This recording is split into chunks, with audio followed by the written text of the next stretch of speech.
한 주간 동안도 안녕하셨습니까? 오늘은 6월절에 대한 말씀을 나눠보기로 하겠습니다. 사순절 기간 동안인데 어떻게들 지내고 계시나요? 예수님의 고난과 또 부활을 묵상하시면서 회개와 경건을 가지는 기간이에요. 그래서 오늘 김일근 집사님이 그 찬양을 다 이렇게 하면서 저절로 회개가 되는 찬양입니다. 너무 드리기 전서부터 은혜를 받은 것 같아요. 우리는 그렇게 살고 싶지만 왜 안 되는지 주님한테 맡겨야 돼요. 그래서 딱 그렇게 하지 말고 이렇게 하라는 그런 기간이에요. 사순절 기간은. 그래서 오늘 무슨 말씀을 할까? 6월절에 대한 말씀을 나누겠습니다. 6월절에 대해서 6월절이란 뭐라는 것을 다 알고 계시잖아요. 6월절은 하나님이 이스라엘 민족을 구속하신 것을 기념하는 절기. 이스라엘 사람들이 가장 중요하게 지키는 절기 중에 하나예요. 그 재앙을 앞두고 정해진 규례잖아요. 이스라엘 백성들은 구분해서 살리고 이것을 지키지 않는 사람들은 다 제외됩니다. 그러한 재앙.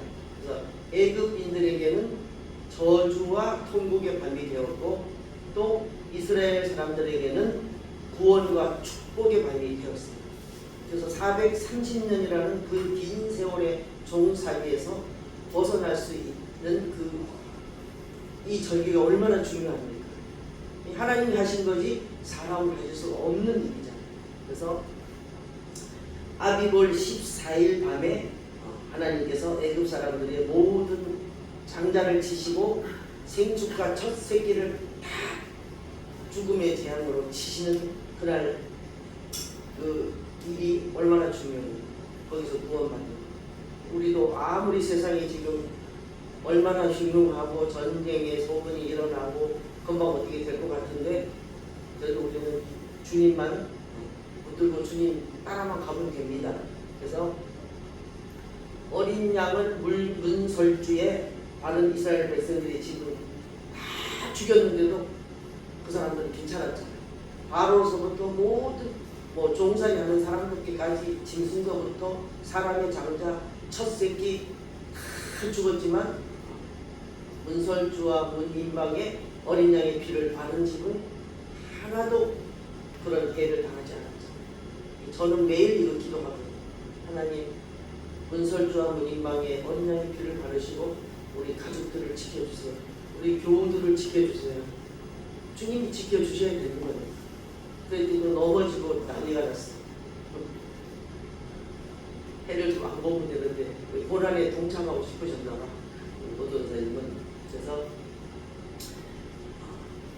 이 일로 인하여서 이스라엘 백성들은 종살에서 벗어날 수 있는, 우리도 죄의 종에서 벗어날 수 있는 날이 반드시 유턴되는 날이 있잖아요. 성령이 충만하면 여기서 벗어납니다. 벗어난 후에도 고난이 없는 건 아니잖아요. 그러나 그것을 이기고 나가고 자꾸 싸우고 나가는 거죠. 그래서 그러면서 우리가 가나안 향을 향하여서 천국을 향하여서 가는 거잖아요. 우리 힘으로 어떻게 갑니까? 우리 한 걸음도 우리의 마음대로 갈 수 없는 게 우리 인생길이니까. 오늘은 괜찮은데 내일도 괜찮을까? 그렇지 않아요. 오늘이 안 괜찮으면 내일 괜찮을 수 있고 오늘이 괜찮으면 내일 안 괜찮을 수 있어. 무슨 일이 일어날지 알 수가 없습니다. 저는 미국이 이란을 그쪽으로 그렇게 공격할 줄은 몰랐어요. 잠시 하다가 말 줄 알았어. 근데 이제 전쟁으로 이게 바뀌었더만. 그 사람들이 100개를 안 들잖아요. 근데 이제 그거는 만들 수 없다고 그러더라고. 핵은 만들 수가 없다고 하는데 그러면 트럼프 말인지 알 수는 없잖아요. 알 수가 없으니까. 전쟁이 좀 이 땅에서 안 났으면 좋겠는데 이 성경 말씀처럼 전쟁의 소문이 자꾸 들려요. 이 전쟁하면 또 끝이지도 않아. 우리나라도 지금 전쟁하고 있는 중이에요. 그냥 잠깐 휴전이 됐을 뿐이지 전쟁 중에 있잖아요. 우리나라. 그래서 다시 그 전쟁이 발발하지 않도록 항상 기도하셔야 돼요. 러시아와 또 우크라이나도 그렇고 서로 뭐 종결되는 거를 싫어하더구만. 이스라엘하고 그 이란이 그러니까 또 미국이 참여해서 난리가 나고 또 이스라엘대로 모든 나라마다 군함을 보내라고 우리나라한테도 보내라고 했잖아요. 우리한테 다 영향이 오는 일들이에요. 다른 나라 전쟁이 지금 나하고 상관이 없는 게 아니라는 거예요. 그래서 우리는 여기에 이제 영적인 전쟁을 하는 백성들 중에 있는 사람이니까. 그래서 이 3대 절기 중에 중요한 이 6월절을 지킬 때에 이렇게 시키는 대로 하나님이 시키는 대로 했잖아요. 구워 먹고 남은 것은 나중에 버려야 되고 문 열지 말고 왜 넘어가야 되니까 죽음이 넘어가야 되니까 그 대문을 넘어가야 되니까 그래서 요셉이 그 애굽의 국무총리가 된 후에 야곱의 가족이 기근 때문에 다 애굽으로 고센 땅으로 이사를 왔잖아요. 거기 와서 거주하고 살았어요. 근데 세월이 흐른 뒤에 이 애굽에 요셉을 모르는 왕이 돼가지고 이 백성들 그때부터 노예로 삼은 거예요. 노예를 삼아가지고 매일 벽돌 짓기 뭐 이런 걸 다 일을 시켰잖아요. 그래서 이스라엘 백성들이 계속 노예 생활을 해서 너무 고달픈 거예요. 아이를 낳으면은 남자아이는 다 죽이라고 그러지. 매일 고달프지. 그러면 어떻게 해요? 하나님 앞에 부르짖을 수밖에 없어. 그래서 열심히 하나님 앞에 부르짖었어요. 우리를 구해달라고 부르짖었어요. 그래서 하나님이 그 소리를 들으시고 모세를 애굽 왕 바로에게로 보내서 이스라엘 백성을 놓아줄 것을 요구해요. 우리 백성을 놓아달라. 바로가 그래 그럼 네 백성 다 데리고 나가야 얼마나 좋았게요. 절대 안 돼. 우리 집에 오는 마귀를 난 니네 집에 뭐 할래? 가라 그러면 갑니까? 안 가요. 나는 싫어. 너무 싫어. 근데 안 가. 이걸 쫓을 수 있는 능력이 돼야지 되잖아요. 그거를 이제 키우는 중이기 때문에. 근데 좀 놓아달라고 아무리 그래도 안 놔줘. 왜 그 종사를 시키고 너무 자기들은 편하고 좋은데 왜 놔주겠습니까? 안 놔주죠. 그래서 이 요구를 들어주지 않기 때문에 9가지 재앙을 내렸어. 아무 소용이 없어. 그래 나중에 좀 다 내보내줘. 그러면 또 지나고 나면 절대 내가 언제 그랬는데 이 바로라는 사람이 굉장히 변덕스러운 건지 하나님이 그 마음을 완악하게 했다고 그랬어요. 하나님의 마음을 완악하게 하면 이게 안 되는 거야. 그래갖고 안 내보내줘. 그러니까 마지막에 이렇게 장자를 치고 짐승 새끼들을 다 죽인 후에는 할 수 없이 놔줄 수밖에 없잖아요. 놔줘야 되겠구나. 자기 아들도 죽었으니까. 다른 사람 아들 뭐 보였겠습니까? 바로가. 자기 아들이 죽었으니까 얘네들 놔줘야 되겠네. 그래서 놔줬는데 어린 양의 피를 문설주와 문인방에 바른 집에는 죽음의 사자가 들어가지를 못하고 다 넘어갔다고 해서 그게 6월절이에요. 6월절. 그래서 애굽에 임한 모든 박등이 죽음이 넘어갔기 때문에 6월절이라고 불렀는데 이 6월절의 어린 양의 피는 하나님께서 우리 백성들과 맺은 그 언약의 피를 상징하는 거예요. 그때 그 피가 예수님의 피하고 같은 거예요. 그걸 상징하는 거예요. 그래서 6월절 어린 양의 피는 우리가 나하고 무슨 상관이 있지? 6월절 그때는 벌써 그때가 언젠데 그때 왜 지금 나하고 무슨 상관이 있지? 그런 의미를 들잖아요. 그래서 6월절 어린 양의 피는 우리 사람의 모든 인류를 구원하기 위해서 흘리신 예수님의 피이기 때문에 우리하고 관련이 있는 거예요. 예수님의 피이기 때문에. 대속의 피를 상징하기 때문에 우리하고 굉장히 밀접한 관계가 있는 거예요. 우리는 예수님 피 외에는 뭐 다른 거 없잖아요. 예수 피밖에 없어요. 그래서 가사가 좋은 찬양도 좋고 다 좋은데 우리 제일생소의 교회 오니까 피에 대한 찬양을 제일 많이 해서 이상하다. 도대체 왜 이런 찬양만 할까? 그러니까 처음에는 진짜 이해가 안 갔어요. 가사가 얼마나 좋은 찬양들이 많은데 저는 많이 알고 있잖아요. 잘 부르지 못해도 왜 이런 찬양을 부를까? 근데 그게 이제 몇 년 지나니까 그때서 이해가 가더라고요. 지금은 이해가 가고 지금은 제가 또 그러고 있어. 그래서 빨리 부르고 피에 대한 찬양을 많이 부르니까 주도예배 가면 그래요. 좀 천천히 부를 수 없을까요? 주기도문도 왜 이렇게 빨리 해요? 난 천천히 했는데 그게 안 되더라고. 그전에 여기 왔을 때 그랬잖아요. 왜 이렇게 빨리 해요? 따라갈 수가 없어요. 그걸 다른 사람이 나한테 하더라고. 내가 괜히 그때 아이고 윤단장님 너무 빨리 한다고 소리 내가 괜히 했다니까. 그게 나도 그러고 있어. 이게 뭐가 그런지 한테 그럴 때 그러더라고. 그래서 그 예수님의 피를 상징하기 때문에 우리는 그 어린 양의 그때 문설주와 문인방에 발랐던 그 어린 양의 피가 우리하고 굉장히 밀접한 관계가 있다. 그래서 예수님께서 잡히시기 전날 밤에 제자들과 6월절의 만찬을 나누시잖아요. 최후의 만찬이라는 그림이 있어요. 그 그림이 너무나 유명한 그림인데 이 최후의 만찬이라는 이걸 하면서 이것은 내 피고 이것은 내 몸이다 그러면서 주셨잖아요. 우리가 이제 부활절에는 성만찬을 할 건데 그때 이제 이런 예수님의 피가 중요하다는 것을 이미 벌써 신약에 중요한 것을 구약에서 벌써 다 말씀해 놓으신 거잖아요.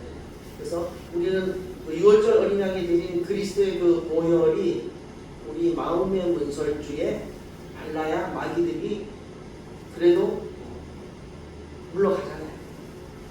다 들어와 있든 나한테 올라와 있든 뒤집어 썼든 어쨌든 내 마음 속에는 항상 문설주와 문인방이라 항상 예수님을 계속 발라야 돼요.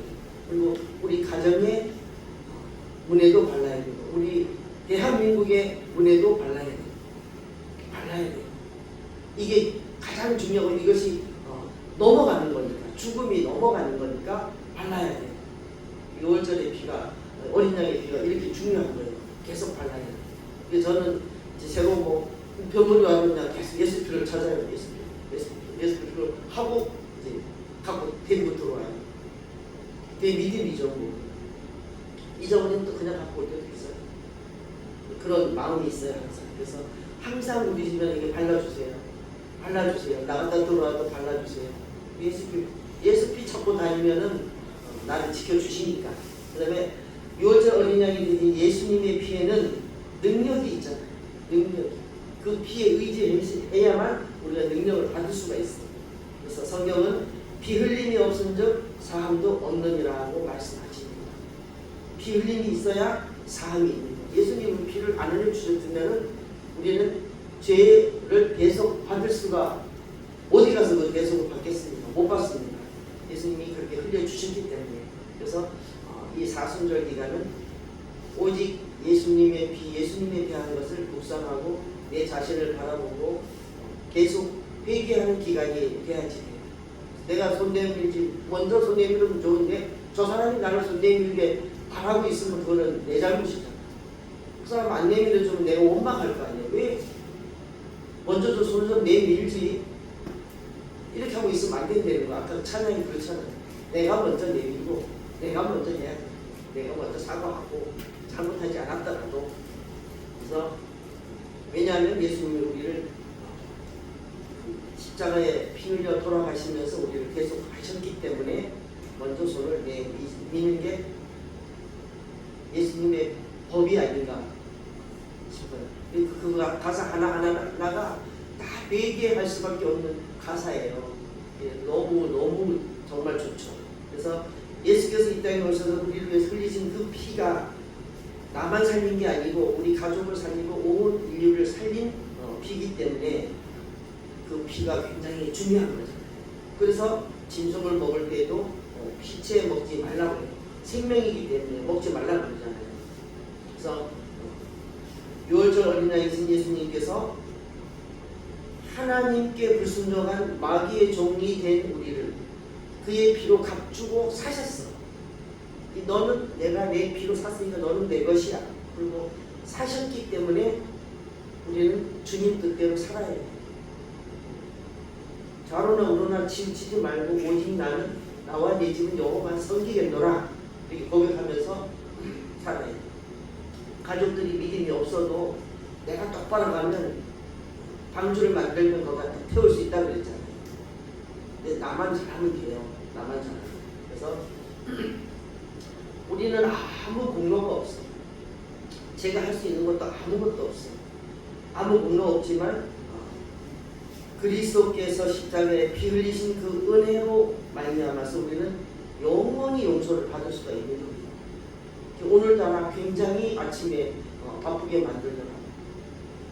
왜 그 세탁기 밑에서 물이 왜 나오냐고 오늘 아침 따라 살살 세탁기에 뭔가 고장이 난 거예요. 아침에 다 치우고 봐야 되니까 내가 주여 마음을 비웠어. 성급하게 생각하지 말고 성질 내지 말자. 세탁기 고장나면 치면 되지. 다 치우고 물을 닦고 많은 걸레로 누르는데 조금씩 이렇게 젖는 거 보니까 세탁기에 혹시 그 뒤에 나 보일러가 이상했을까봐 보일러를 안 이렇게 벗기고 보니 거기는 뽀송뽀송하더라고요. 내일은 좀 AS를 받아야 되겠죠. 그럴 때 마음이 급하면 내가 성질 낼 수가 있어요. 그전 같으면 내가 성질 막 냈을 거야. 오늘 주일 아침 따라서 이렇게 보이는 거야 막 이러고 그랬을 텐데 그런 마음은 없더라고요. 그래서 다 치우고 집에 왔던 뭐 좀 어수선하지만 대충 다 치우고 닦아놓고 그러고 왔습니다. 그래서 예수님께서 십자가에 흘리신 피로 우리에게 새 언약을 맺어 주셨기 때문에 우리는 정말로 행복한 하나님의 자녀가 된 거예요. 그래서 예수님은 양손과 양발과 또 옆구리에 창을 찔리고 물과 피를 다 쏟아주신 것을 믿는 우리 사람은 구원을 받고 하나님의 자녀가 됐죠. 그것만 생각하면 우리는 눈물이 줄줄 나와야 돼요. 하나님 자녀가 어떻게 되겠습니까? 될 수가 없는데 예수님이 그 역할을 해주신 거예요. 희생을 해주신 거예요. 그럼 우리 가족을 위해서 우리는 당연히 희생을 해야 돼요. 희생을 해서 눈물을 뿌려서 기도해요. 우리 교우들도 그렇고 우리 집안의 형제들도 내 가족도 미워할 대상은 없어요. 다 사랑해주고 섬겨야 할 뿐입니다. 줘야 돼요. 사랑을 줘야 돼요. 그런 거예요. 우리가 받았습니다. 그래서 예수님의 보혈의 능력이 우리를 죄에서 또 자유롭게 해주셨잖아요. 그래서 성령 안에서 우리는 새로운 또 피조물이 됐잖아요. 그게 얼마나 감사해요. 우리가 깨끗하지 않고 새로운 피조물이 되지 않았으면 뱀들이 와서 올라와서 앉아 있겠어요? 구멍을 뚫겠어요? 힘들죠. 올라와 있으면 힘들어요. 참 힘들어요. 저는 뭐 때문에 살고서를 귀걸이를 양쪽에 했디야. 귀걸이도 생전 안 해본 사람이 힘들어요. 그래서 저는 기도했어요. 짝같이 기도. 그럼 한 시간은 졸더라고. 그 있는지도 몰랐을 때니까. 그럼 이제 그다음부터는 이제 돼요. 기도가 돼요. 몰라 앉아 있는지 모르고 아프기는 되게 아픈데 두들기고 해도 이게 팔까지 지금 병이라서 아직도 지금 이렇게 아픈데 병원에서 다 낫다고 그래요. 2번 이제 주사 맞고 또 아프면 이제 또 가긴 가야 돼요. 그토록 가는 거예요. 이틀 3일씩 막 계속 두들기니까 이 병이 낫더구나. 그래서 이것도 뭐 좋잖아요. 내가 어디에서 나쁜 짓 하다가 뭐 두들 패서 망가진 거 아니니까 오늘 감사해요. 그거 해결하는 게 내 능력이 안 되는 거거든요. 그러면 뭐가 되겠어요? 알고 나서는 털어주시고 또 그 다음에 또 독을 빼주신 다음에는 능력을 더 구하게 되다. 그래서 악착같이 기도하는 악착같이 아침 저녁으로 기도를 세닥하고 가는 안 되면 대기하고 졸리면 일어나 돌아다니면서 하고 소리 빽빽 지르고 우리 집 소리 지른다고 뭐라 사람 밤에 아무도 없으니까 그 또한 또 감사해요. 그거 하나님이 환경을 축복해 주신 겁니다. 그래서 이게 고린도 후서 5장 17절에 보니까 그런즉 누구든지 그리스도 안에 있으면 새로운 피조물이라 이전 것은 지나갔으니 보라 새 것이 되었도다. 우리는 새 것이 되었으니까 우리 마음의 문에 또 우리 가족들의 문에 우리 가정의 문에 대한민국의 문에 문설주와 문인방위 문지방에는 바로 소리 안 했어요. 문지방은 뭔지 알잖아요. 우리가 넘어가는 것이 내가 넘어갈 수 있는 건가 봐. 그래서 문설주와 문인방에, 문설주가 이쪽이에요. 문설주와 문인방에 어린 양의 피를 꼭 바르셔가지고 4월 4일까지 사순절 기간이에요. 다음 주는 뭐 이제 종료주일이 되겠죠. 그 예수님의 피, 어린 양의 피를 묵상하시면서 승리하는 저와 여러분이 됐으면 좋겠습니다. 하나님 아버지 감사합니다. 저희들은 너무나 부족하고 연약합니다. 주님께서 우리들을 붙잡아 주시고 인도하시고 항상 하나님께서 등에 오른손으로 붙들어 주셔서 우리들을 이 세상에서 승리할 수 있도록 날마다 순종을 올릴 수 있도록 도와주시고 문설주와 문인방에 항상 어린 양의 피를 발라 승리하는 하루하루가 되어서 주님 오시는 그날까지 우리는 승리의 길을 걸어가게 도와 주시옵소서. 모든 것 주님 앞에 맡기며 예수 그리스도의 이름으로 간절히 기도드리옵나이다.